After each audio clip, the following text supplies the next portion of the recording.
Because living for Allah Azza wa Jal requires a lot of patience. Requires a lot of patience because it will carry with it a lot of challenges. A lot of challenges. Challenges in every aspect of life. Challenges in the way you choose your wife. Challenges in the way you want to raise your children. Challenges in the way you make money. Challenges in the way you will live. Challenges in the things you can do.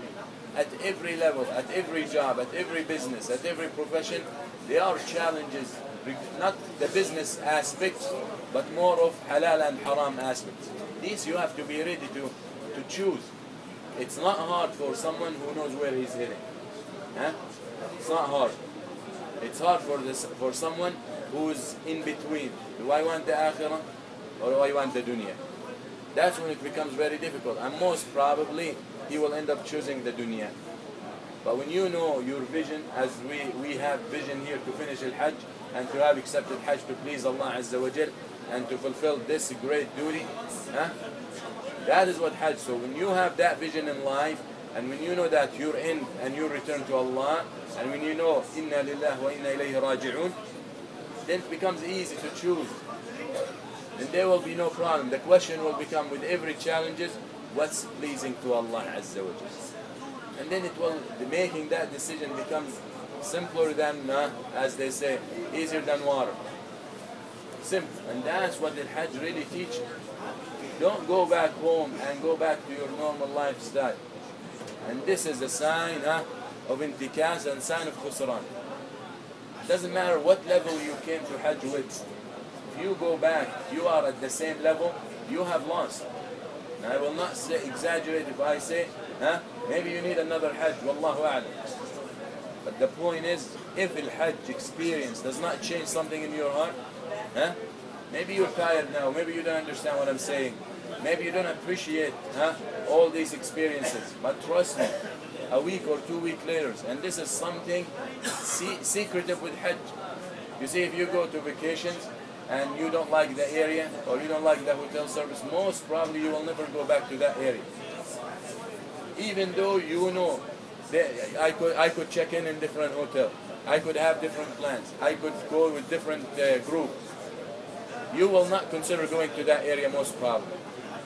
With this hajj, with all this what you've experienced, trust me, if you really, one of the signs of hajj, inshallah, to be accepted, 2 weeks maximum, you start thinking, can I make it next year too?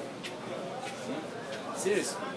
And these moments, maybe we're angry, maybe we scream at each other, but these moments cherish in your heart.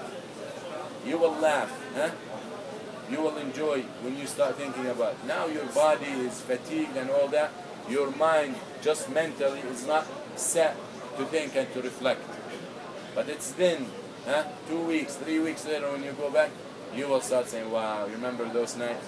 And every one of us will have special moments that he will cherish and he will reflect on. But the bottom line is we don't need to forget the main purpose.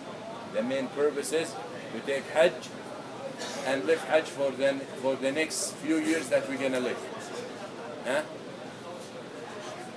One of the things that you should take with you back home, don't complain. Don't complain. One of the main things is not to complain at all. Because you have experienced worse. Don't complain about food. Don't complain about clothes. Don't complain about bed. Didn't we experience all that? Don't complain about long lines. Don't complain about bathrooms. Now, when you go and use the bathrooms here, whatever condition your bathroom at home is, I'll take it over here. Isn't it? So now don't complain about that. Your wife forgot to clean the bathroom, or you're dirty and you did not take care of it. Don't complain. Just improve. Try to improve. Try to get better. That's what you take with you. Why you don't complain? Because the believer is not living here to complain. Life is so short to complain. You need to act, as we always say. Act. Something dirty, clean it, and end of the story. Complaining and screaming. This is one of the main reasons where families, Muslim families are fragile. Because they started living for other than their purpose. As we go back to the original point, they deviated from the right purpose. And why family? Why Allah said get married? Why Allah said have kids? Huh? Why Allah says have a house? Because Allah Azza wa Jal wants a house and wants a family that will be a strong, tenacious block of the whole ummah. The ummah is a building. A building is made of blocks. Each block is a community, or each block represents a family. I want strong family. A woman who's always complaining for everything, huh? The husband doesn't even want to come, isn't it? The woman's always nagging. And also the husband as well. The husband who's complaining every time and all the time, the wife will not excel. Huh? Women will not excel to give her best. But she says he's never pleased. So very important to keep that in balance. That is also, that's what hajj teaches. Look how we're all together. Look at now, how many people making hajj? They said from outside 2 million. Huh? From inside most probably, huh? Let's say 500,000 to 1 million. A lot of illegal, huh? Or people who don't have permits. Let's say 2 million made hajj. Have you seen so far a fight? Like people fighting, huh? But in the States, you go to a game, huh? Like the Marlins game, maybe you get 5,000 people, huh? And there, so you will see some fights break. You got all these millions, and maybe there are people misbehaving, maybe, but all that due to ignorance. When someone comes and push you to keep going, this is ignorant person. But you held yourself and you controlled yourself not to beat him up. Whereas outside hajj, most probably you would have done something. Right? That is the reality. So if you can manage with strangers, with people you've never seen before, most probably you will never see again. To control your temper, huh? And be cool, and be calm, huh?